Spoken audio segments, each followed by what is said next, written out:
And now, welcome inside the Collins Arena as we get set for Jersey Blues basketball here on Brookdale TV. Brian Goudsworth, Tim Catalfamo here with you today as the Jersey Blues will take on Middlesex. The Brookdale women's team continues to hold its spot as the number one team in the Region 19, but in the last home game we did against Essex, star player Haley Delonzo left that game with an injury. And Tim, it's not considered season ending. They hope to have her back soon, but in the meantime, it's trying to replace her production that's going to be the focus. Yeah, the production is definitely going to be on the upswing because Brookdale now is going to have to step up and fill the role that Haley Delonzo had. But she's definitely not out for the rest of the year. She just won't play in today's game. I most likely would like to see her towards the end of the season, most likely for the Passaic County game, which will be coming up in less than 2 weeks. I think that's when we'll see her again. But she won't be playing tonight, but that doesn't mean that Brookdale doesn't have weapons on the floor. Deja Anderson, Anna Conanzaro, Rachel Rouse are all plenty of players that can step up. And meanwhile, the opponent, Middlesex, typically one of the better teams in the region, but they've gone through a very trying season this year and really just playing at the string at this point. Yeah, Coach Powell told me pregame she just hasn't had a great season, hasn't really been able to recruit the type of players that she wants, but they'll be back next year for sure. They certainly have a very talented team. They're just looking to try to get through this season with as least amount of damage as possible. So it's Brookdale on a 3-game winning streak. They try to make it 4 in a row back here at home. Final 3 games of the season are here at the Collins Arena, and they try to keep up the winning ways as they take on Middlesex here tonight. So we'll pause right now as we get set for the national anthem inside the Collins Arena.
Ladies and gentlemen, before tonight's game, the Student Athlete Advisory Committee and the Student Life and Activities team has teamed up to host Pink Zone Night.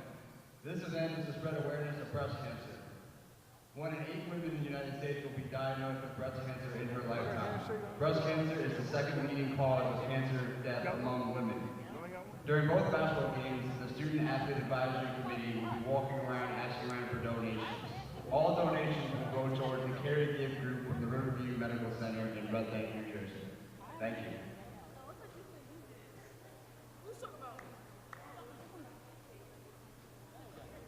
And now the starting lineup. First, for the visiting Colts of Middlesex County College, coming to tonight's game with an overall record. Inside the Collins Arena here on Pink Zone Night, as you take a look at the visiting Middlesex lineup first, and they go with Alyssa Bukowski, Keisha Collado, Alexis Banco, with Gabriella Augusto and Lorena Archile. The Blue Colts on the season just a 4-17 record, which places them third from the bottom in the Region 19 standings. And for the Jersey Blues today, the starting 5 for head coach Rich Brunson, it'll be Rachel Rouse, Dion Griffith, Anna Catanzaro, Deja Anderson, and Jessica Poplawski.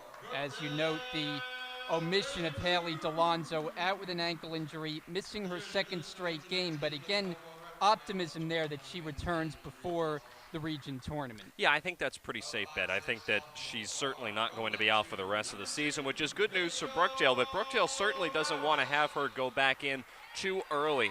I think Coach Brunson likes his chances with the players that he has suited up, ready to go tonight against a team like Middlesex. But down the season, particularly as we get closer to the end of the year, where Brookdale comes home to play Passaic, I believe on February 16th, Brian, that'll be a game where if you're Coach Brunson, you'd like to have Haley DeLonzo in there, and certainly for the Region 19 tournament, of course. So I don't think that they're going to take any chances. She won't play tonight, but it's definitely not season-ending by any stretch of the imagination for DeLonzo. And the region semifinal and final will be played right here at the Collins Arena on March the 2nd and 3rd. So we're happy to have that event back here in Lincroft. We had it here 2 years ago, and it will be the Jersey Blues who will try to win the region again and get a chance to do that in front of their home fans.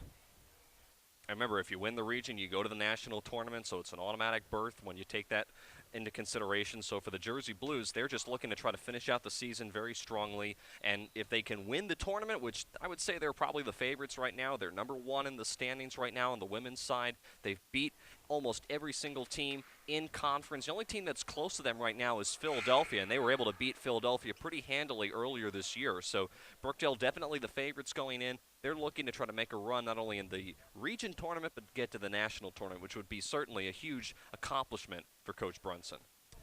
So we're just about set for the opening tip. A reminder that Brookdale basketball is brought to you by Joyce's Subs and Pizza. They're located at 655 Newman Springs Road in Lincroft and available online, joycesubsandpizza.com. And the officials this evening, Ron DePasquale, Brian Anthony, and Teresa Coniar. And we're just about ready to go.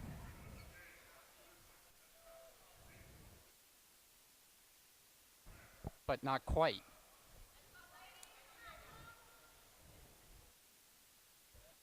Players are ready. Now it's the officials who will walk over to midcourt. And it's Archile for Middlesex, Griffith for the Jersey Blues, and we're underway. The Blue Colts control the opening tip. Now, if you're Middlesex, you want to get things off to a quick start. You're a team that struggled this year. Brookdale's very set in their defensive zone. I don't think they're really going to change too much out of that 2-3 zone, at least early on in the game. They force a turnover there, but if you're the Colts, you want to get things off to a strong start. Not clearly, obviously, on that possession. It's Rouse who drains the three to start the scoring tonight. 3-0 Brookdale, as Alexis Banco walks into a tough corner and is out of bounds, so Middlesex begins with 2 straight turnovers. Yeah, that's certainly not the way that you want to start the first 30 seconds if you're Middlesex. I think one thing that Brookdale is going to try to do early on is remain in that 2-3 zone. Not really want to go to a man-to-man defense too early on because it'll wear out your players' stamina. So go to a 2-3 zone. Brookdale's got the size. That's another factor that they have going against them. If you're Middlesex, you don't necessarily have the size that Brookdale does. So I'd expect that to be the strategy early on. Poblowski unable to convert for Brookdale. Now Middlesex looking to get on the board for the first time. Bukowski handling with the much taller Catanzaro on her. Now this is Banco who gives it away, and on the floor is Anderson to scoop it up.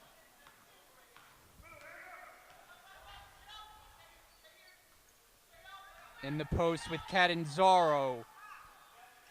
Offensive rebound, Poplawski. Anderson for Rouse. 3 on the way. Short. Long rebound, Anderson on the offensive end. She puts it up no good. Poplawski another offensive rebound. And this is a third chance opportunity on this possession. And you can see where Brookdale's beating Middlesex already inside just with their size alone, grabbing those rebounds. Anderson comes up short, and then there's a loose ball foul, which will give the ball to the Blue Colts.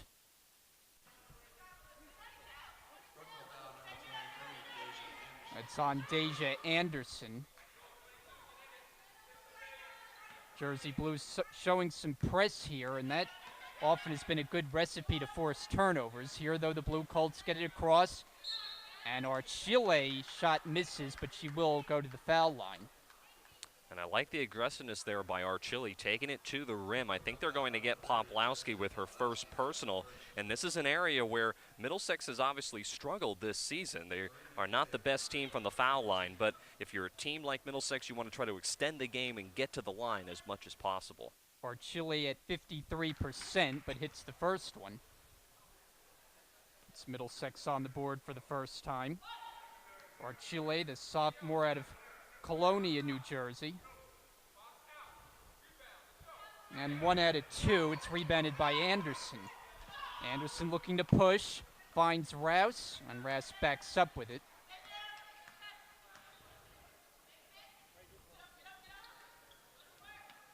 Poplawski puts it on the floor, puts up a shot off the backboard, and it's rebounded by Keisha Collado.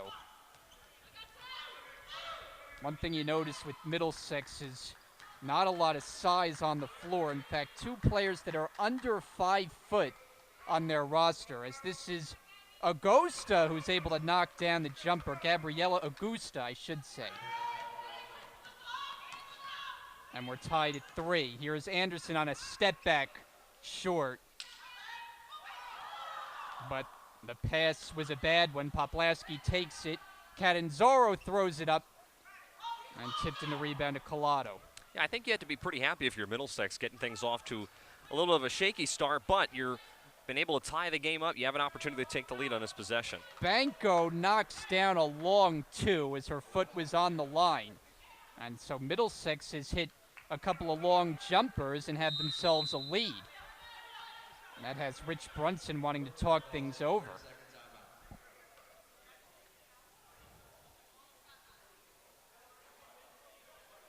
And, you know, this is a team in Middlesex, Brian, that they were able to take down Bergen County just a few weeks ago. So Bergen County, one of the teams within the top 5 in the Region 19 conference standings on the women's side of things. So this is a team that in Middlesex, I know they haven't had a great year, but you certainly can't sleep on them. They really have performed well at different times of the year when they've had to.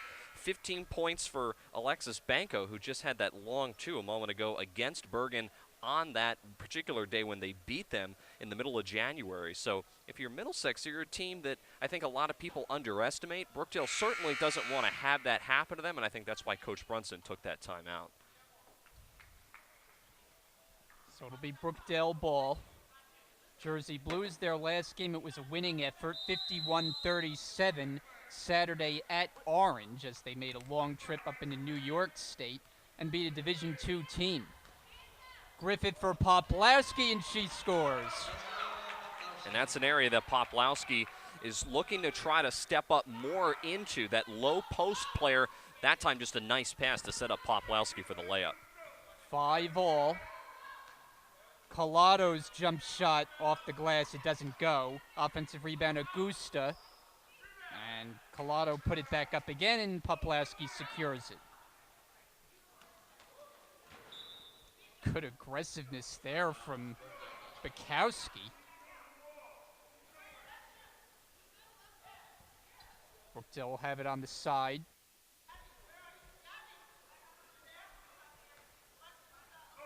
Alexis Espada has checked in for the Jersey Blues. Anderson pull-up jumper, she's got it.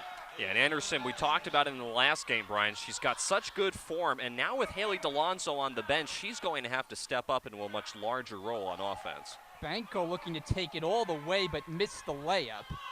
And here comes Anderson through the paint, lays it up and in. Not only does she have good form, but she's got good explosive speed, and you saw that on that possession, Anderson being aggressive and taking it to the rim. Brookdale now up by 4. Just over 4 minutes in.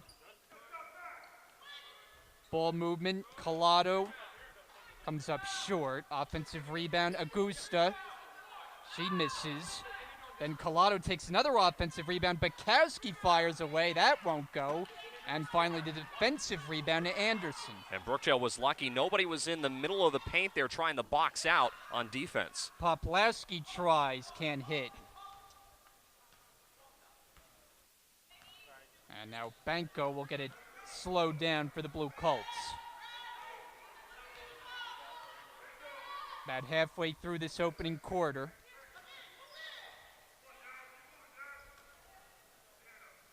Banco with a spotted defending, shot clock at 8.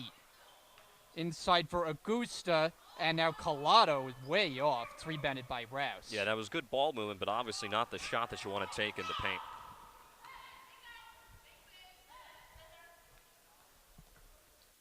Rouse inside Griffith. She takes a jumper, and it goes down for two. And both Griffith sisters, I know Dion's kind of filled into the role for Danielle, who will play tonight, but she's been coming off of that leg injury. Both of them are so good at knocking down those jumpers from the sideline area, from that baseline jumps spot. They like those shots, and they've been able to knock them down consistently throughout the season. That's Alyssa Bukowski able to drill the three. Stop what was an 8-0 Brookdale run after the timeout. 11-8. Griffith for Poplawski. Kick it back out, Anderson. There you go. Cutting is Rouse. Blocked by Archile. Good defensive play. And a nice move by Archile to make a nice defensive play against Rouse, because Rouse was on her way to the rim. It was a nice look from Anderson, but an even better defensive play by Archile. Bukowski is open. Can't hit the three, and the rebound, Poplawski.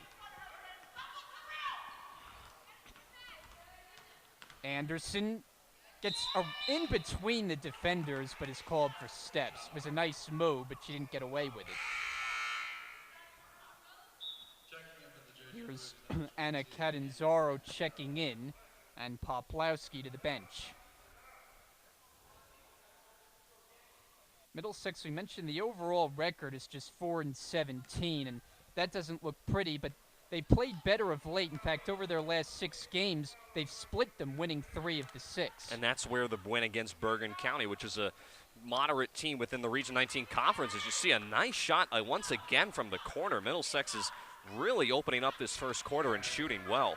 That was Augusta making this a 1-point game. Catanzaro puts it up. Offensive rebound, Griffith. And Catanzaro couldn't find it, and it's picked up by Bukowski. Yeah, I think Catanzaro may have gotten hit in the face with that last possession. Taken away by Griffith. She stepped in front, and there's a whistle. Foul called.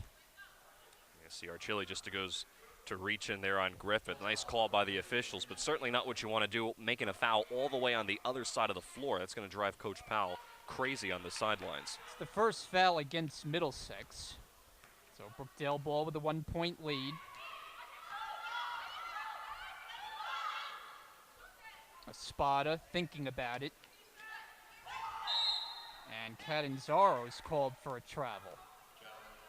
Yeah, Brookdale's getting frustrated on offense, and it's actually something that we've seen the last couple of games, some sloppy play. I know that they had that win against Orange County on Saturday, Brian, but they only were able to muster up 51 points, which is well below their average. So they've struggled the last couple of games on offense to get some consistency. Banco, it rimmed around there but wouldn't go. Was able to get her own rebound, reset of the shot clock.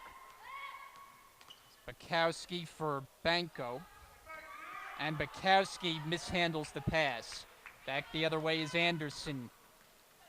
As Bukowski goes down, Anderson takes advantage and puts it in. And nice patience by Anderson. It was actually stripped away for a moment by Bukowski, but nice patience, was able to get the ball back and was able to finish at the rim. Under 2 minutes to go now in the first. Banco able to track it down. Collado with Rouse. Augusta short.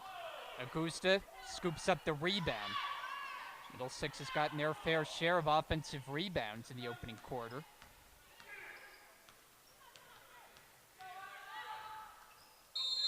And now there's a whistle. And a foul looks like away from the ball. It's on the Jersey Blues. Yeah, and it's going to be on Anna Catanzaro. Catanzaro is squaring off against Archile down low. And both of those two players have had a lot of contact the last several possessions. In fact, Archile got away with a shove on Catanzaro that was completely unnecessary, if you'll ask me, on the last possession. So I think Archile got lucky there, and unfortunately Catanzaro got called for the hold. So keep an eye on that mismatch downstairs. Shot clock resets as a result of the foul. Collado driving baseline, tripped up. And Brookdale picks up another. That's number 4. This one works against Rachel Rouse. Middlesex ball underneath the basket.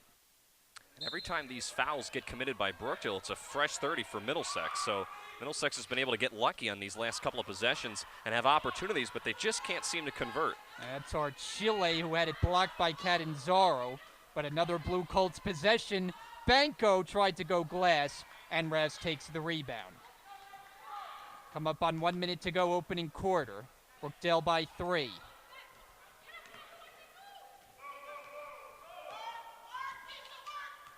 Anderson. Dribbling top of the key. Catanzaro from the outside. She's got it. That's a good-looking jump shot. Yeah, Catanzaro is a player who has struggled the last few games, but she's developing overall into a really good post player, that time just taking a nice jump shot. Or Chile, there was a crowd of white jerseys, and Brookdale takes it away. And that's the right idea if you're Middlesex, but that pass just came too late. Shot clock now turned off. Brookdale can hold for one if they'd like. Anderson backing up. Collado keeping an eye on her. Now Anderson, quick move and gets the roll. Oh, you just can't stop that. 5 seconds to go now, opening quarter. Cross midcourt, Bukowski, 2 seconds in 1. Augusta gets it off but can't get it to fall. And that ends the opening quarter. A good one for the Jersey Blues as you see Anderson provide the last highlight. And after one, it's Brookdale up 17-10. Jersey Blues in front. We'll take a break here at the Collins Arena, and we'll be back right here on Brookdale TV.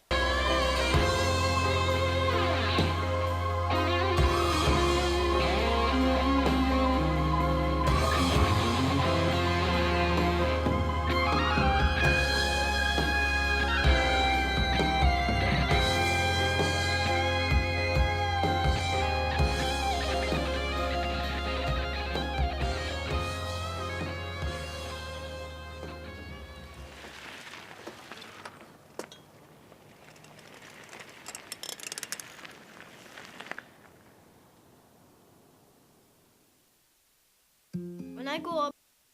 Brian Goudsford, Tim Catalfamo, the rest of our Brookdale TV crew with you tonight as the Jersey Blues take on the Middlesex Blue Colts. Brookdale with a 7-point edge after one. And they recovered after a slow start, took that early timeout, quickly responded with an 8-0 run.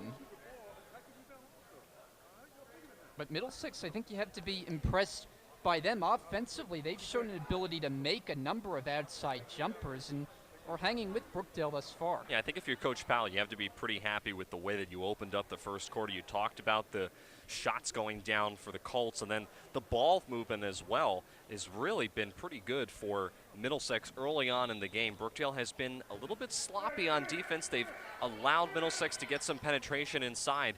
Brookdale, though, hasn't necessarily come out flat either. They have a 7-point lead, but Middlesex is hanging around, and I think for the first quarter, that's certainly the way that the Colts wanted to open things up. Catanzaro misfires and up and over the backboard. So Middlesex will have it. Some press being shown here. Jersey Blues only went to it once in the opening quarter. This is slow developing. Banco had to hurry.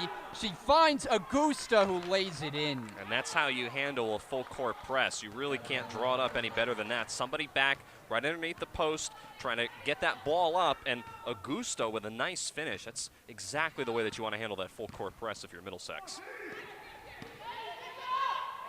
Espada for three, and it's rebounded by Bukowski. And that's not really Espada's error. I'd like to see her take a couple dribbles, get to the foul line, and then pull up. But if you're Middlesex now, another opportunity here to cut into this Brookdale lead.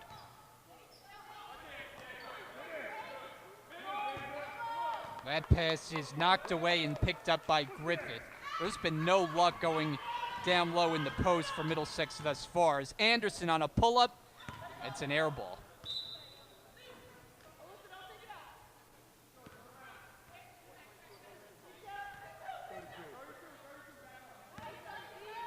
Now the Blue Colts, a record of 3-8 on the road, but they've been getting better here late in the season. Unfortunately for them, it's too little, too late. Typically a program that's one of the better ones in the region standings. Had a 20-win season 2 years ago.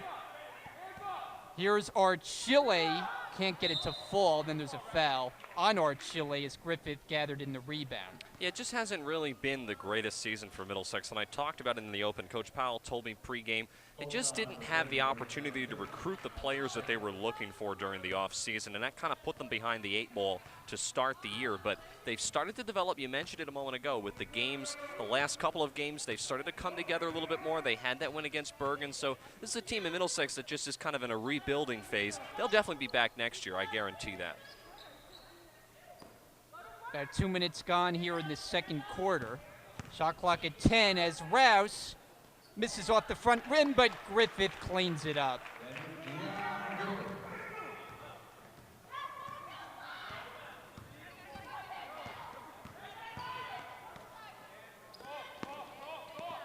Around the perimeter, good ball movement. Bukowski hits the three. No, they call it a long 2.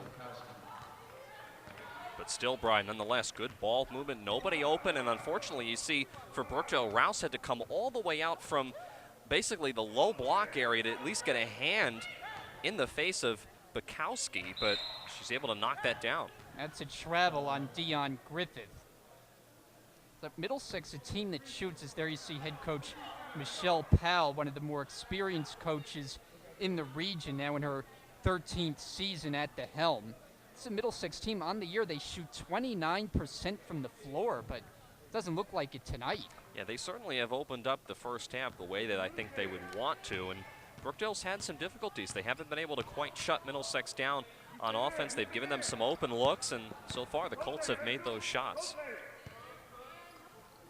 Archile got good position and gets it to go. And that's really the mismatch of the afternoon, Brian, or this evening, I should say. Archile against Cananzaro downstairs. That time, Archile just had good position.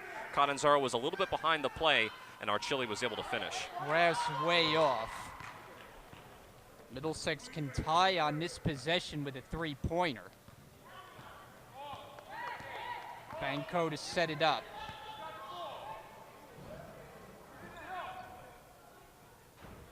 Here is Augusta. She knocks down the jumper. And this is a one-point game.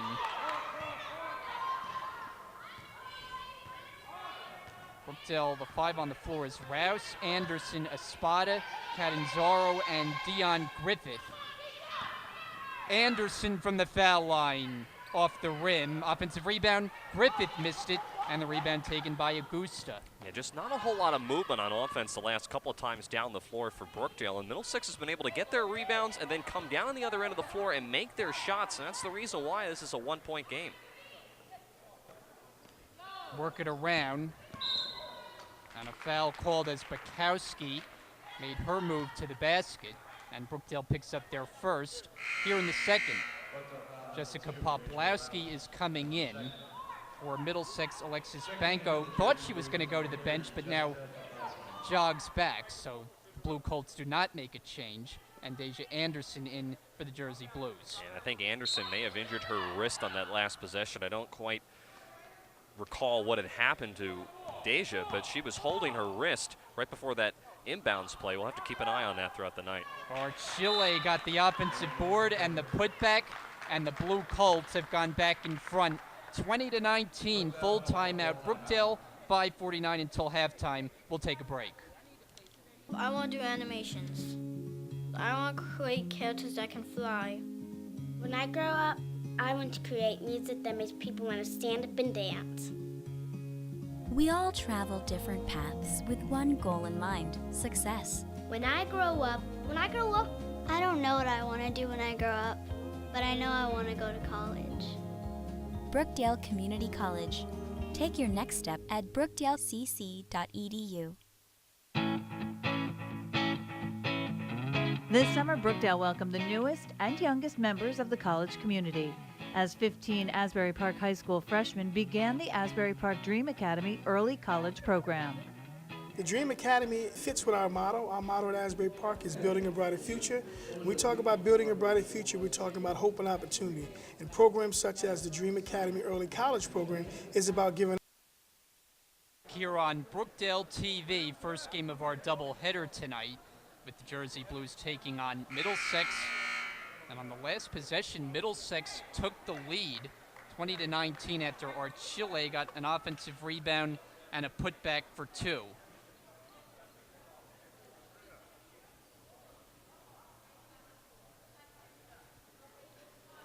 And what do we have there? I believe that is the mascot for the Middlesex County Colts, the Blue Colt. He's got the little blue ascot there. I asked pre-game, actually, Brian, does he have a name? And they said it depends on what type of a game it is. If it's a bad game, well, you can kind of fill in the rest there. But that's their mascot that they bring to every one of the games. Well, they hope it's a good luck charm here, as that's a turnover. Griffith couldn't handle the pass. So far, the mascot has been good luck. And just turnovers in the first half have been kind of the Achilles heel for Brookdale in this game. They haven't quite been on the same page at times. They've looked confused on offense. That's where the missing players that we have not seen in the game. We know Haley DeLonzo will not play, but also Danielle Griffith, who's yet to step on the floor. That's when, if you're Brookdale, it's becoming obvious that they're missing those 2 players on the floor. Augusta comes up way short. Jersey Blues trying to get back on track here, down by 1, approaching 5 minutes to go in the second quarter. Anderson gives it away into the hands of Augusta. Yeah, I think Anderson was trying to give it off to Dion Griffith, but she wasn't ready for the pass, and another turnover, which is just uncharacteristic for Brookdale, not from what we've seen this year, Brian, we're really used to seeing. Augusta from the foul line, off the rim, no good, and it's rebounded by Anderson. She looks to push it up the floor. Anderson all the way to the basket, layup doesn't go, and rebound Bukowski. Anderson challenging her in the backcourt. Bukowski gets it across. Banco on the drive. And getting a piece of it was Griffith. Alexis Espada checks in, as you see there. Good defense. But how about Banco and Bukowski the last couple of times down the floor, Brian? 2 of the smallest players on the floor, both at 4'10", getting involved and putting some points on the board for Middlesex. Inbounds for Bukowski. Banco, a jumper, won't go, and Catanzaro has the rebound. Gives it away, though. Bukowski intercepts the pass. Bukowski draws the foul. That'll go on Catanzaro. It'll be Brookdale's second. Yeah, just not a very good possession there for Catanzaro. She got the rebound, and she didn't really look to see where she was throwing the ball. Bukowski did a nice job of intercepting that and then going aggressively to the rim and drawing the foul on Catanzaro. That's her second. Bukowski, though, just a 51% free throw shooter, gets the first one. The sophomore out of South Amboy, New Jersey. And 2 added 2. Brookdale in the midst of a barely long scoreless drought. They've been stuck on 19 points. Here's Rouse, a floater. Offensive rebound, Griffith looking for a call. It'll stay with the Jersey Blues. And now Middlesex will insert Junice Gonzalez into the game. They've not made many substitutions, and can't fault them. Their starting 5 has been awfully productive. Griffith can't get it to fall. Last touch, Blue Colts. Another inbounds for Brookdale. It'll be Griffith. And overshoots Rouse. Brookdale just a little out of sync here in the first half. And it's just been a sloppy first half, Brian. It really hasn't been very efficient on both ends of the floor. And unfortunately, I don't really see how Brookdale is making any adjustments to that, because we haven't seen Haley DeLonzo. She won't play tonight. We haven't yet to see Danielle Griffith take to the floor. So Brookdale's really using with what they have, and just so far they just have not looked very sharp on offense. They've had miscommunications. Players haven't been on the same page with each other. So if you're Coach Brunson, you're going to have to make an adjustment, because if there's one thing you don't want to do, it's fall behind to a team that's kind of playing with a chip on their shoulder in Middlesex County early on in the first half. Catanzaro gets the steal. Anderson dashes to the basket, finds Rouse, who lays it up and in. And that puts a stop to the scoreless drought. Brookdale now down by 1. 3 minutes to go, second quarter.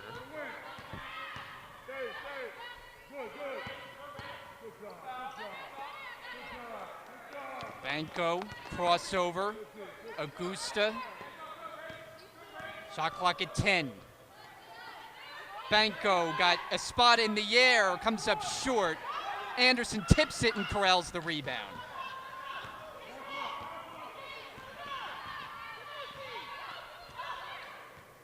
Lots of floor communication you can hear between coaches and players. Catanzaro, the high screen. Anderson, step back jumper, way short, and it's picked up by Gonzalez underneath the basket. Yeah, communication really is being used very effectively on the Middlesex side of things. You heard Coach Powell on the sidelines. You also look at the other players when Middlesex has the ball compared to Brookdale. They're in sync. They're talking to each other. They're communicating. Brookdale, when they come down the floor, they at times look confused. They're not using as much communication, and it's one of the reasons why they've had some struggles early on in this first half. Shot clock is down to 2, and it's going the other way. Offensive foul away from the ball against the Blue Colts.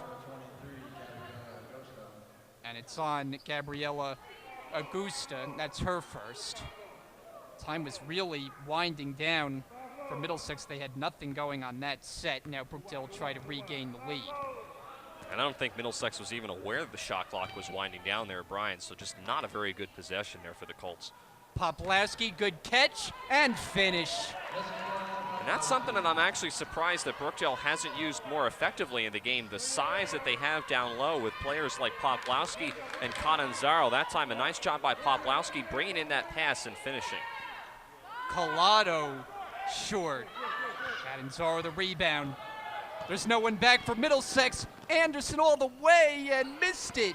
She had another step before the basket and couldn't convert on the fast break. Yeah, that's just one of those situations where you come down the floor, and when you get ready to go for a layup, it's very a motion type of shot where you have to kind of make sure that you take the right amount of steps. And I think Anderson just pulled up a tad early and realized that if she didn't shoot, she was going to come down with her third step, which would have been a travel, and unfortunately kind of missed that layup.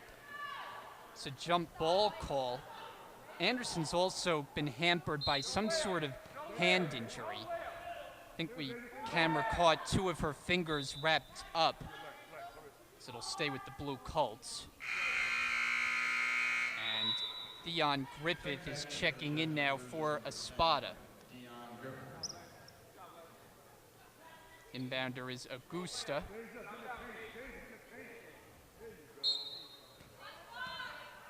No one challenging the inbounds. Get it in for Banco.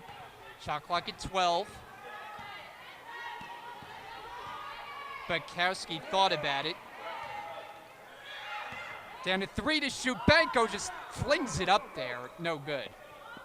Yeah, Banco's got to get off her feet just a little bit more. It wasn't the greatest looking jump shot in the world. Now it's an opportunity for Brookdale to try to add to their lead on this possession. Catanzaro can't hit. Rebound Gonzalez. About a 1 second difference shot in game clock. They are nearly identical. Brookdale up by 1.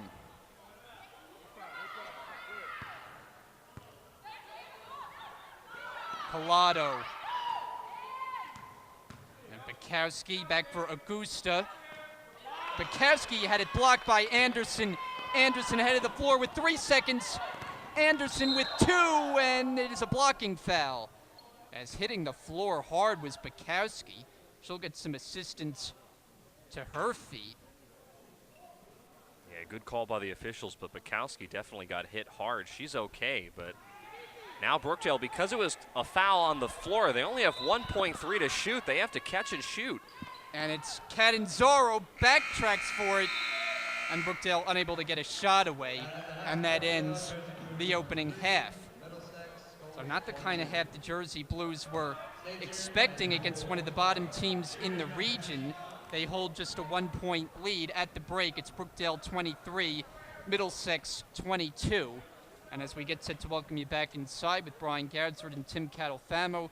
And Tim, I think you can clearly note the absence of Haley DeLonzo because she does so much more than just score. And in her absence, Brookdale's had a hard time getting their offense set up. They've turned it over a lot. They haven't shot particularly well. And on the other hand, Middlesex has come to play tonight. Well, DeLonzo definitely is very effective on both ends of the floor. Not only can she score, but she's one of the lead stealers on defense. She steals a lot of passes. She creates a lot of turnovers when Brookdale's on defense. And with her not on the floor, Brookdale has kind of struggled to try to fill that role so far in this first half. And yeah, if you're Middlesex, I mean, you're happy about your effort in the first half. To come into this game with the #1 team of the Region 19 Conference and be this close at halftime, I think gives them a lot of confidence. They're on the upswing. I know they haven't had a great season, but the last few games, Middlesex has definitely played better.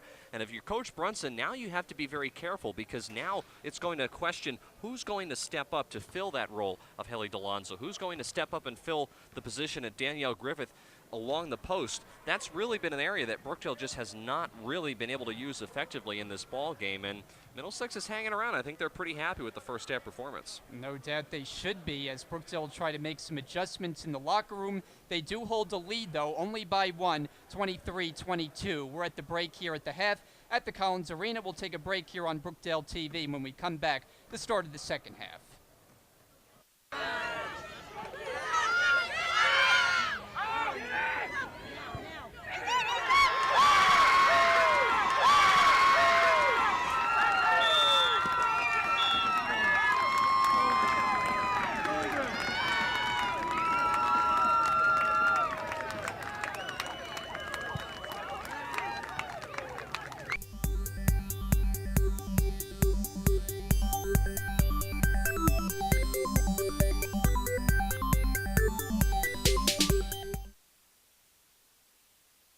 Back inside the Collins Arena, getting set to start the second half. Brookdale in front by one, 23-22. Brian Gadsford, Tim Catalfamo here with you. And Tim, one area I think Brookdale can take advantage of, they did in the first half, but even more so in the second half, is the size advantage they have on Middlesex. Yeah, and they really haven't used that very effectively. I talked about downstairs with Jessica Poplowski and Anna Catanzaro. Those are two players in particular that I think Brookdale needs to get more involved in, especially downstairs, and they didn't do that in the first half. And to Middlesex credit, they did a nice job of preventing that from not being effective on Brookdale's end, and then Middlesex made their shots. So I'm interested to see what we have in the second half, but if you're Coach Brunson, you want to get your team off to a strong start to shake off the sloppiness of the first half.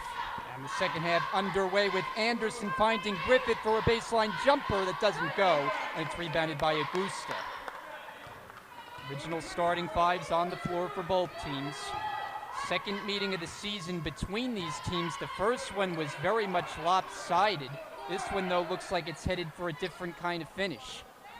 As Banco knocks down a three, and the Blue Colts have gone back in front on the opening possession of the second half. And we talked about how you want to get the second half off to a good start if you're Brookdale. Well, Middlesex wants to do the same thing, and that time Banco with a nice jump shot from behind the arc. Anderson smoothly to the basket for the layup, and a quick timeout is going to be taken by Michelle Powell and the Middlesex Blue Colts. So not even a minute in.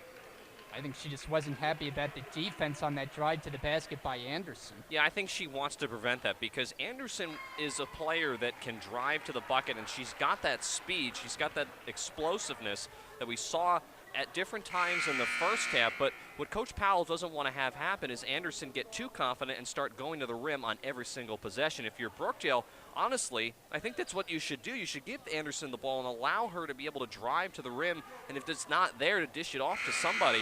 But if you're Middlesex, you want to try to prevent that. So just a quick timeout. We saw Coach Brunson do the exact same thing almost in the first quarter at around the same exact time. And his team responded with an 8-0 run after that timeout. Tied up at 25. Augusta backing in, and now Banco.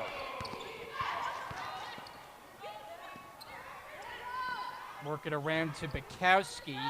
The drive, layup, misses. Offensive rebound, putback try by Archile wouldn't fall. And Catanzaro comes away with it. Anderson walks it ahead. Rouse spotting up for a jump shot, rimming no good. And it's out of bounds back to Middlesex. Yeah, Deion Griffith had position, but the ball hit her in the face as she was coming down to try to grab the rebound, and I think it bounced actually off of her face out of bounds. So just unfortunately continued sloppy play on both ends of the floor for the Jersey Blues. Banco on the perimeter.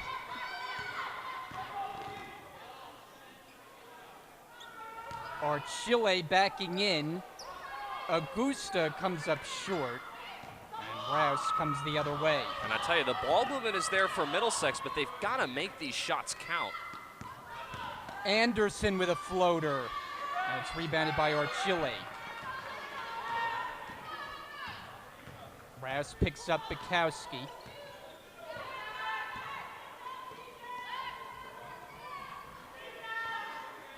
Good ball movement. Banco has it denied by Griffith, and Catanzaro steals it away. Good defensive possession that time. Rouse puts up a three. It's good!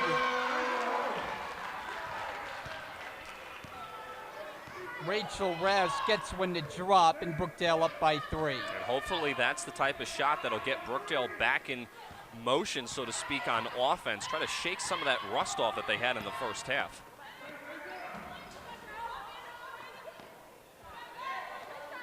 Here's a 3 on the way, and it's good by Alyssa Bukowski as Middlesex continues to have one of their best shooting nights of the season.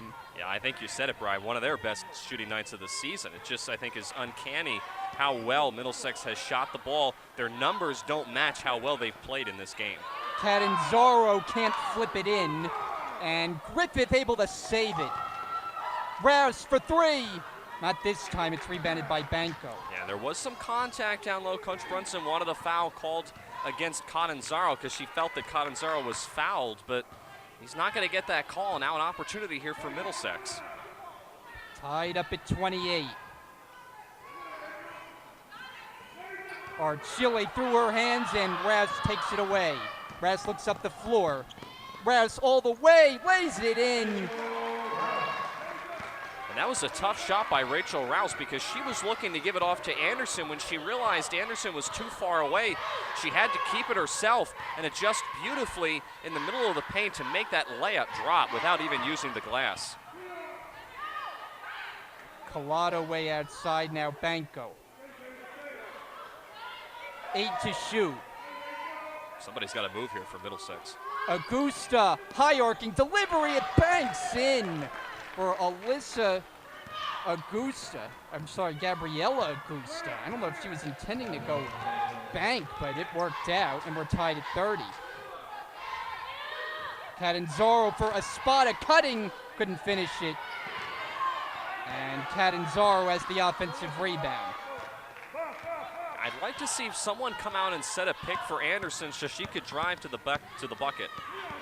Anderson dribbling, little out of control. Catanzaro fires off the rim. It's rebounded by Bukowski.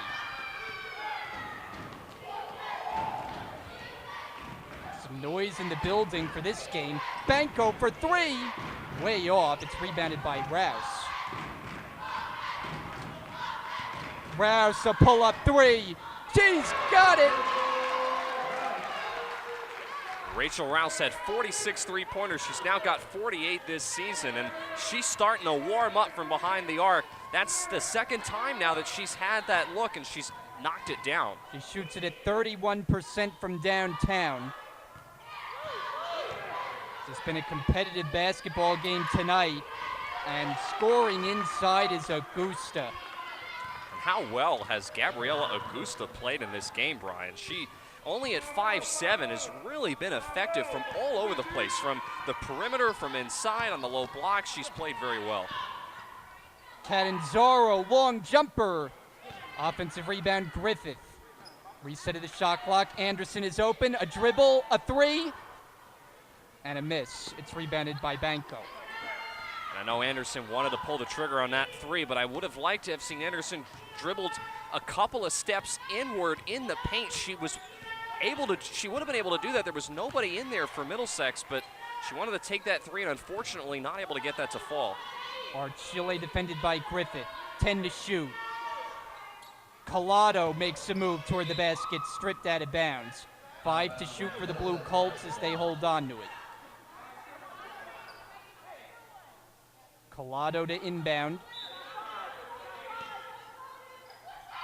Archile the catch and not the finish. She's got the offensive rebound. Putback is good off the glass.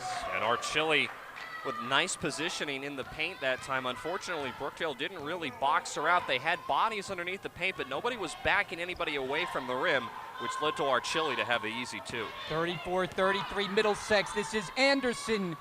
Anderson gets her own rebound, back up with it, and score. And a turnover. Bukowski mishandles it. And the Jersey Blues take over. And we'll have a timeout. Brookdale calls timeout. We're down to 3:10 remaining here in the third. We'll step aside here at the Collins Arena. Good game tonight, and Brookdale up by 1.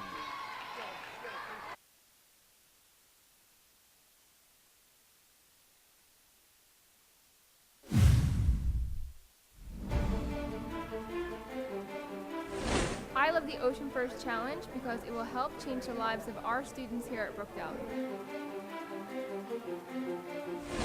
Because it opens doors for my community. It will allow me to transfer to a four-year college of my dreams. It will give me confidence to do well in school. The Brookdale Foundation helps students achieve their dream of earning a college degree. Higher education transforms individuals, families, and communities now and for generations to come. It is a springboard to success for those who seize the opportunities that college. Third quarter action from the Collins Arena down the stretch of this season. Only 3 games remaining, including this one, before it's onto the region tournament for the Jersey Blues, and they will have a spot in that. Of course, they've been the #1 team pretty much from the outset this year and have held that spot throughout the year, a mark of 21-3. This game, though, a challenge. Down their best player, Haley Delonzo, missing her second consecutive game. And Middlesex, a team that came in at 4-17, but you wouldn't know it by the way they played on the road tonight. Come up on 3 minutes to go in the third as Rouse is fouled. That's Banco who commits it. It's the first of the third quarter.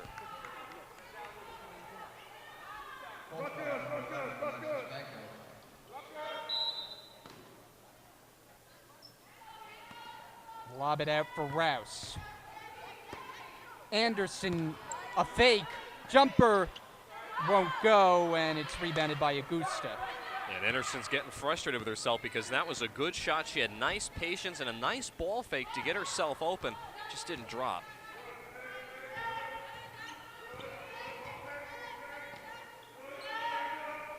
Bukowski, and now Archile on the outside. A lot of passes, but not much shooting with 6 to shoot. Archile puts up a shot. It doesn't go. Offensive rebound, though, Collado. She'll back it out because the shot clock resets. Feed the post. Brookdale defending well here. I'll tell you, Deion Griffith is doing a very nice job of denying Archile the ball inside. Collado backing in.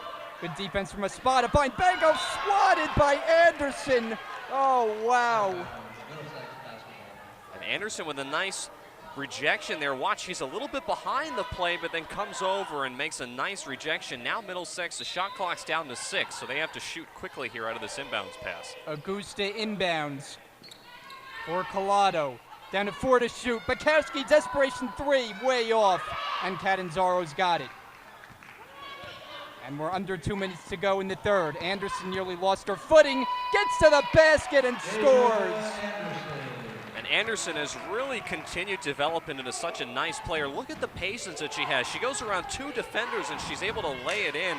That patience and that aggressiveness are really what make Anderson a really versatile player on the floor. Augusta fires short. Rebound Rouse. Rouse looking to run with it. Rouse a little hesitation. And off the front rim, and it'll go the other direction. Out of bounds, Middlesex. Brookdale has done a nice job creating turnovers, but they haven't necessarily done a great job in transition. That's been an area that they've struggled in tonight. They just, for whatever reason, haven't been able to finish coming down the floor. That time, Rouse didn't have the numbers, so it would have been better for her to pull up and try to work the ball around for a good shot. But transition baskets have just not been Brookdale's strong suit tonight. Banco flips up a wild shot. Shot clock was winding down. Brookdale has tightened up the defense here in the third quarter.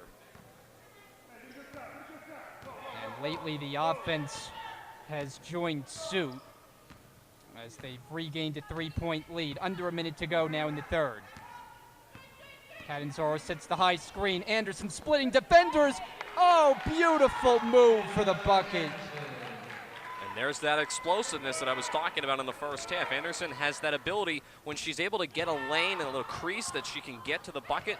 She's going to take it, and she's most of the time going to finish. Banco blocked by Griffith, picked up by Archille. Archille with a shot that comes up short, and another rebound Griffith. And you've seen the momentum shift in this third quarter in Brookdale's favor. Middlesex had it to start coming out of the halftime break. Brookdale's been able to regain it. We'll see if they can finish off on this last possession. Shot clock turned off, final 10 seconds. Anderson, a jumper off the mark. Flying in was Catanzaro for the rebound. Raz for 3, short, and Banco and Archille gets the rebound to end the third quarter. An entertaining one here at the Collins Arena. After 3, Brookdale leads by 5. It's 39-34 over Middlesex. We'll come back for the fourth quarter after this on Brookdale TV. Provides. The money we raise will provide scholarships to students with financial need. The scholarships we provide eliminate the financial barriers for students so they don't have to delay or abandon their educational and career goals. We are in the business of building minds and building futures. We help students achieve their dream of earning a college degree so they can build better futures for themselves, their families, and our communities. I love the Ocean First Challenge because it'll help me achieve the life of my dreams. It will provide me with more opportunities. Because it would relieve me of my financial hardships. Because I need money to pay for school. I could pursue my career dreams of working in the sports industry. To reach the goal of becoming a hotel manager. I can graduate from college debt-free. I will be able to receive the education of my dreams. It gives me hope for endless opportunities. I love the hashtag Ocean First Challenge because it can help me pursue my career as health and physical education teacher. This has turned into one of the more entertaining games of the season that we've had here on Brookdale TV, with Middlesex providing the opponent.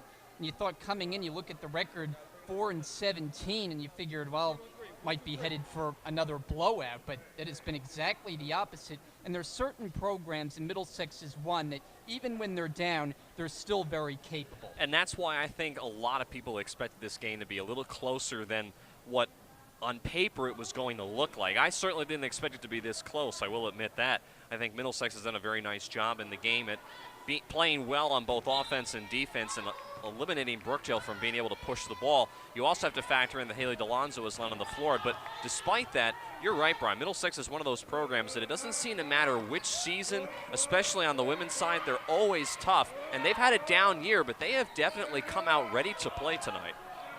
Opening possession of the fourth quarter with the shot clock at 10, and a giveaway.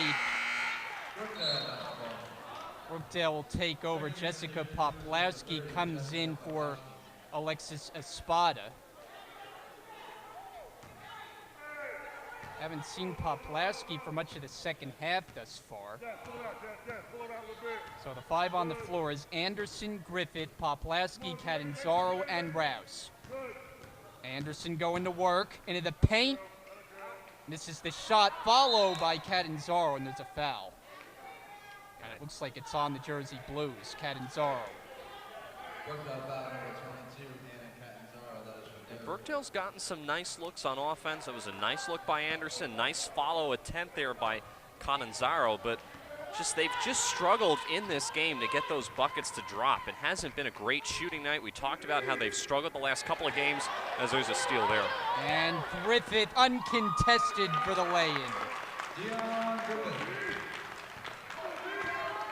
Dion Griffith has played a strong game today, rebounding, shot blocking, and chipping in on the offensive end occasionally as well. Collado with Griffith on her. Lost it, but last touch Brookdale. Griffith didn't think so. 14 on the timer. Rouse right in Bukowski's face, distracting her, but unfazed.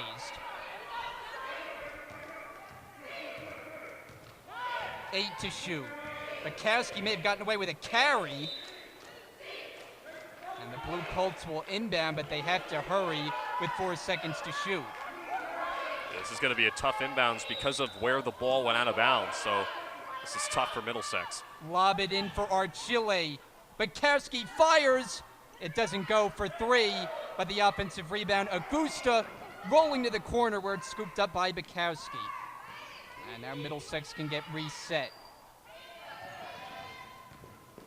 Banco may have been blocked by Catanzaro, then a foul underneath the basket as Collado was working hard, and she'll shoot free throws. And that's just going to irritate Coach Brunson on the sidelines, because not only are you not able to secure the rebound after the shot goes up with the shot clock winding down, but then you give up a foul there underneath the bucket to send Middlesex to the line. It's on Dion Griffith. Keisha Collado, just a 27% free throw shooter. As a team, Middlesex has had their problems from the foul line. Haven't had many opportunities, though, all game. Collado, she makes 2. Well, that's one thing that we've seen throughout the entirety of the game, Brian. Not too many trips to the foul line for either team, so it's just kind of been one of those games. Despite that, though, it feels a lot longer because of how poorly the two teams have been shooting. A lot of missed shots that have really kind of lengthened the time of this game.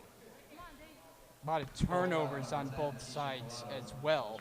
Here's the first foul on Middlesex, and it's on Keisha Collado.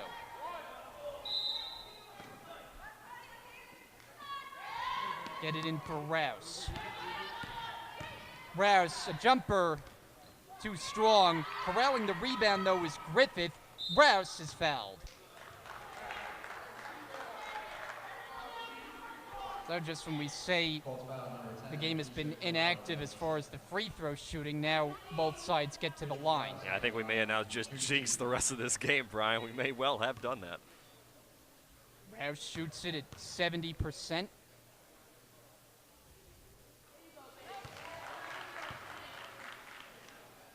Rouse very much a streaky shooter. In her last game, it was one of her negatives, 3 of 21 from the floor, but she had a couple of threes in the early going tonight, and now she has 2 from the line. Yeah, and despite all that, she came out somehow with 11 points. So even though she didn't necessarily have the greatest nights against Orange County, she still was able to get up into double figures. 43-36, Brookdale in front. Banco top of the key. Archile way outside, shot clock down to 10. Down to 6 to shoot. Backing in Augusta. She hits a fadeaway. And Augusta's got kind of a strange form when she shoots, but it's been effective tonight for Middlesex. Catanzaro comes to the ball. Poplawski in the paint. Backing in. Can't convert. Offensive rebound, Catanzaro. Kick it back out, Anderson. Anderson gets it to go. A nice recovery there by Anderson. Look at this form from the right elbow. That's the shot that she's been looking for the last couple times down the floor, and this time she's able to make it drop.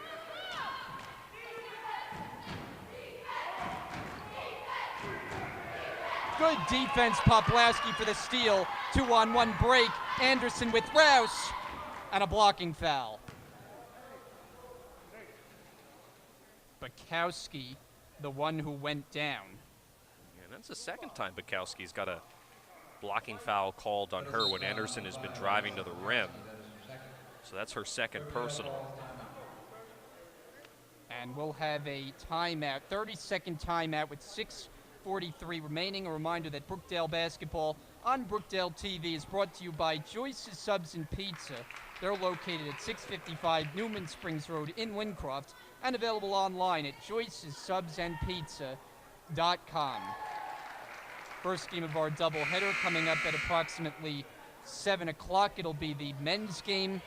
We have high expectations for that one as it's two of the best teams in the region squaring off. Yeah, and the last time these two teams met each other, there was a difference of 6 points in the wins. Brookdale was able to get the win on the road against Middlesex earlier this year. You talked about they're at the top of the Region 19 conference standings on the men's side, so that ought to be a very good game coming up at approximately 7 o'clock. Whenever this game is finishing, which looks like we're in for a little bit of a long stint here because the way this pace is going back and forth, we could be here for a while with this type of game.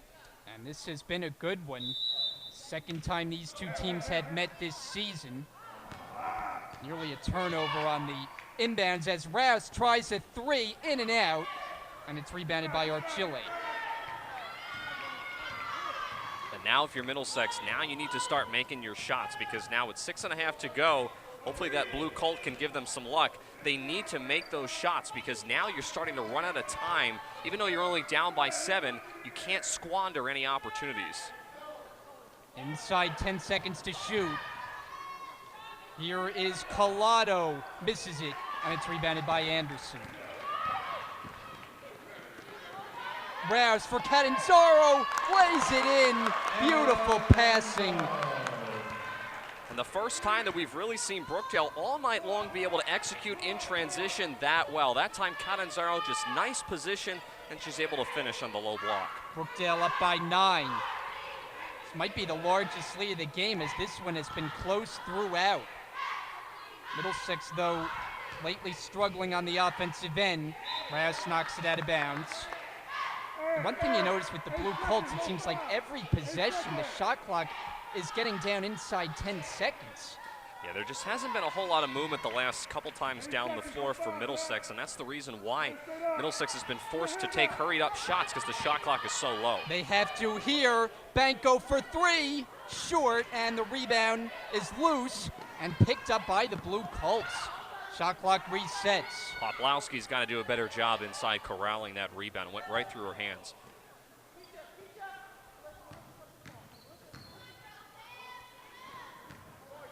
Bukowski is open for 3, and it's short. Poplawski can't get the rebound again. Loose underneath, and finally picked up Catanzaro. Now Anderson is running all the way. Bank shot, no. Offensive rebound, Rouse. Back out to the perimeter. A crossover, gets inside. No shot, foul called. And now if you're Brookdale on the flip side of things, you can afford to take your time on this possession, which is why I'm a little surprised that Rachel Rouse went right to the rim early on in the shot clock. I know she got fouled and now Brookdale will get a fresh 30, but if you're the Jersey Blues, you don't really have to hurry up any shots here. You can afford to take some time on the possession and shorten the game. Bukowski just picked up her 3rd. Team foul number 4. Griffith to inbound it. Somebody's got to move. Looking and taken away. Just a bad inbounds pass. It's Bukowski, and she's fouled. A little bit of a late whistle, and Rachel Rouse claps her hands, not happy with the call. Yeah, it was a late whistle, but it was the right call, and I think that's why the official hesitated, because it was slight contact, but enough that it's obviously a foul, and it disrupted Bukowski when she was going to the rim. So a good call by the officials, and that's what Middlesex wants. You've got to get to the line to try to extend the game. Bukowski misses the first one.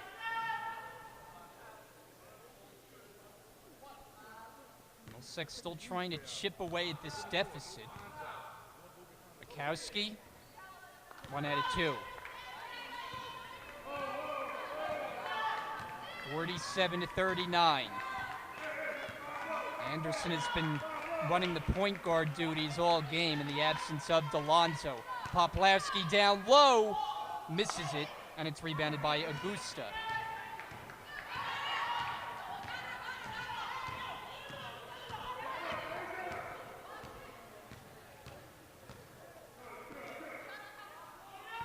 Banco to the foul line. 12 to shoot.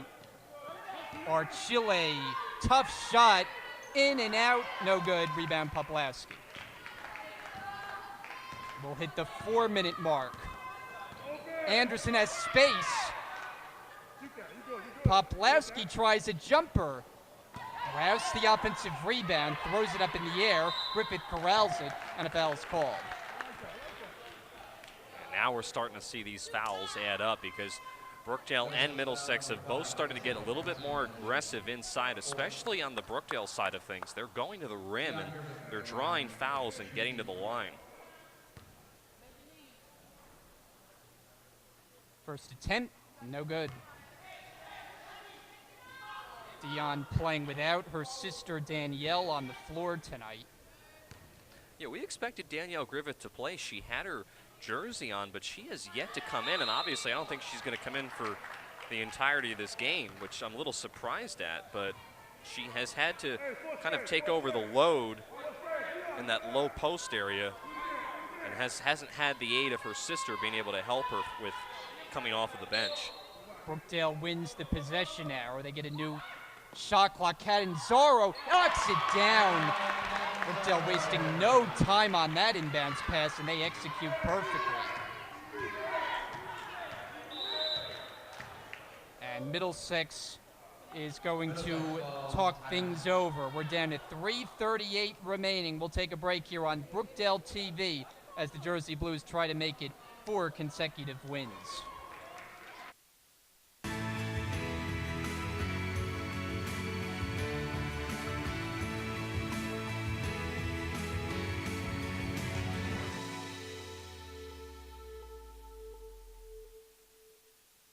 We support students by providing the placement test, which is a test they need as they enter the college, and we do offer them a variety of opportunities to prepare for the test before they take it. We want them to do their best before they come in.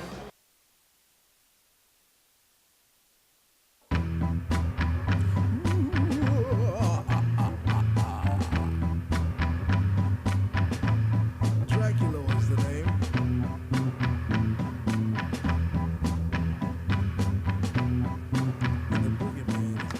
3:38 remaining. Brian Gadzard, Tim Catalfamo, the rest of our Brookdale TV crew with you tonight.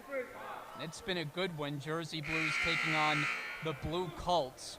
Middlesex, though, you almost sense is run out of gas here in the fourth quarter. Offensively, they're just not executing the way that they did earlier on. Yeah, I think that's a very good way to describe it. They just haven't quite had the same intensity that we saw in the third quarter and even in the first half, where they were going after loose balls, they were communicating on offense, they were moving the ball around the perimeter. Those things have kind of gone to the wayside the last few minutes, especially in this fourth quarter, and Brookdale's been able to capitalize on their end.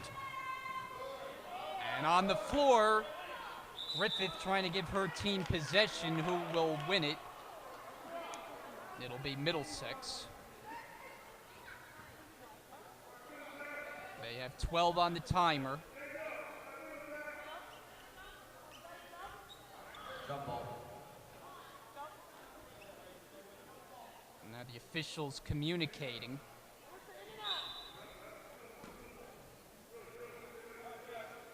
Pass hit and picked off Catanzaro.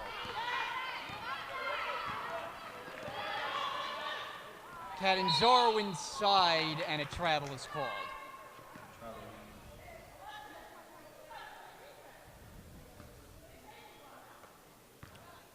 So if Brookdale gets a win here tonight, they'll go to 22-3 on the season with 2 games remaining on the schedule. Bukowski misfires, and Catanzaro the rebound. And if you're Brookdale now, you just want to just take some time, eat away at that clock. You don't want to give Middlesex, which we have seen be able to score quickly, any opportunity to get back into the game. Just take your time, work for a good shot. Nice move, Poplawski, but couldn't finish. She's got it back. Anderson travel.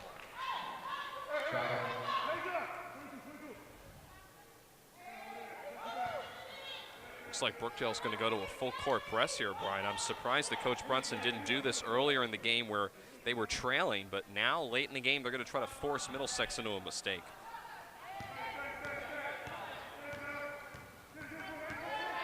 It's Bukowski handles across midcourt.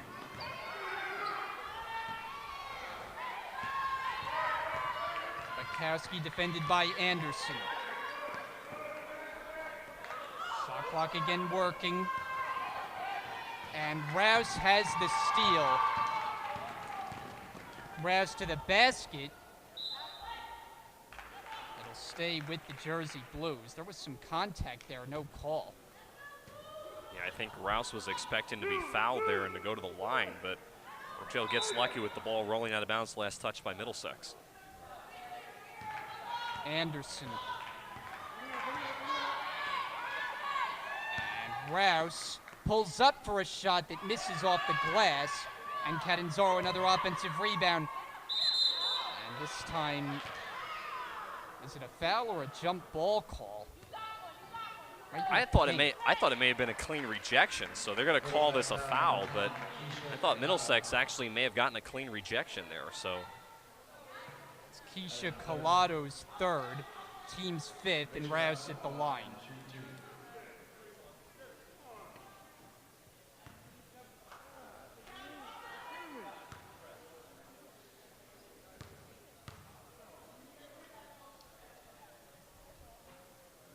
Rouse.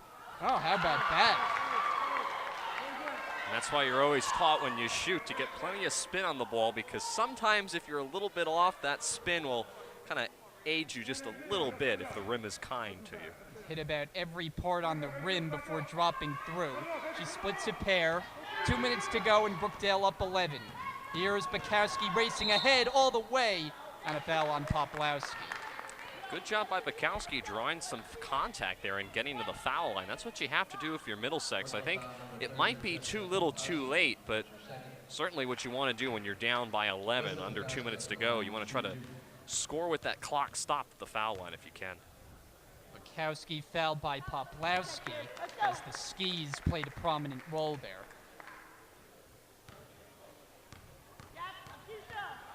Bukowski, second attempt. She's got them both. Not over yet. 50-41, Brookdale in front. But if you're Brookdale, again, you don't really have to shoot here early on in the shot clock. You want to take as much time off of that clock as possible. That's why you're seeing Coach Brunson tell Deja Anderson, just hold it and wait. Let that clock tick down before you start making your move. 8 to shoot. High screen Catanzaro. Anderson floats it up and in. That was just perfectly executed, getting the timer down and getting a score. That's a foul on Brookdale. It's their fifth. And that's exactly what you don't want to do if you're Brookdale. You've got to be a little bit smarter than that. I know Rachel Rouse was going for the steal. She not only picks up her fourth personal foul, but you stop the clock, which is what you don't want to do if you're Brookdale. You just have to be a little bit smarter than that. You have an 11-point lead, 1.5 minutes to go in the game. There's no reason for a foul there. Bukowski back at the line. Michelle Powell is waving her team to come toward the bench. So they'll huddle it up. 30-second timeout with 1:18 on the clock. You know, one thing we talked about right before the second half started is how Brookdale needed to use the size advantage to their advantage, and we've really seen that. They have come away with a number of offensive rebounds. Well, in the second half, not so much in the first half, and I think that was an adjustment that Coach Brunson made in the locker room to get some of the bigs more involved downstairs. But you also have players like Deja Anderson, who really kind of came out of her shell, so to speak, in the second half and was much more aggressive, took a lot more tougher dribbles inside, was explosive, got to the rim. Those things, I think, shifted the tide in Brookdale's favor, especially coming out of the locker room, which is, if you're Coach Brunson, that's what you want to see, especially that you're able to make some adjustments and your team's able to adjust to what you tell them in the locker room. Bukowski, one more attempt outside the timeout. It's up and good. 10-point game. Brookdale did well to work clock in their last possession and put points on the board. Anderson just holds.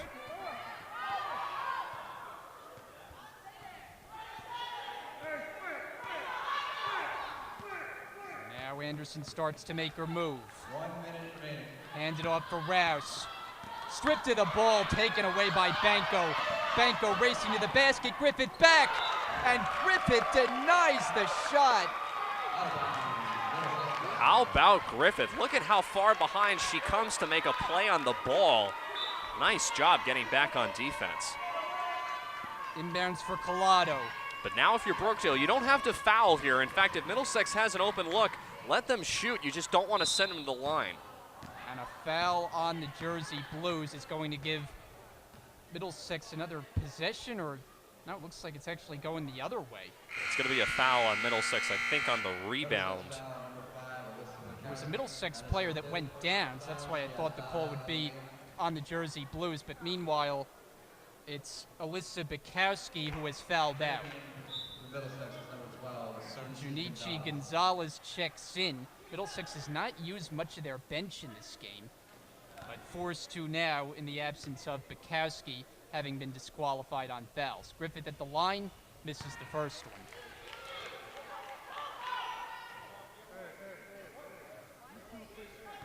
Still trying to wrap this one up on Pink Zone Night here at the Collins Arena, an event held every year here to spread awareness for breast cancer. Catanzaro, that might be the icing on the cake tonight. No fouls here if you're Brookdale. Let Middlesex shoot. There's no reason to pick up a silly foul. Augusta, no good. And that's Battle exactly for the rebound and jump ball. That's exactly what you don't want to do. And Rachel Rouse, I think, is gone. I think she's now fouled out of the game. She is making her way toward the bench. And so each side has lost one of its starting guards. Alexis Espada checks in for the final 27.3. Junichi Gonzalez at the line for the first time. And according to the statistics, these would be her first free throw attempts on the season. For the freshman, first one, no good.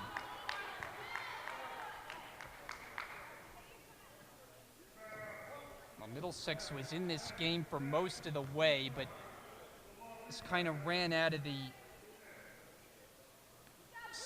steam here late in the game, and that cost them.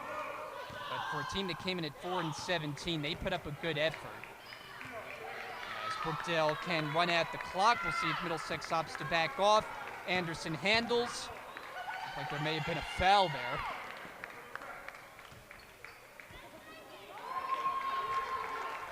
And now Anderson just holding. Final 3 seconds.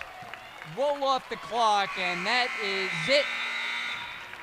The Jersey Blues get the win. They are 10-0 here at the Collins Arena. The home dominance continues, and the dominance overall on the season at 22-3 go the Jersey Blues, while Middlesex drops to a mark of 4 up and 18 down.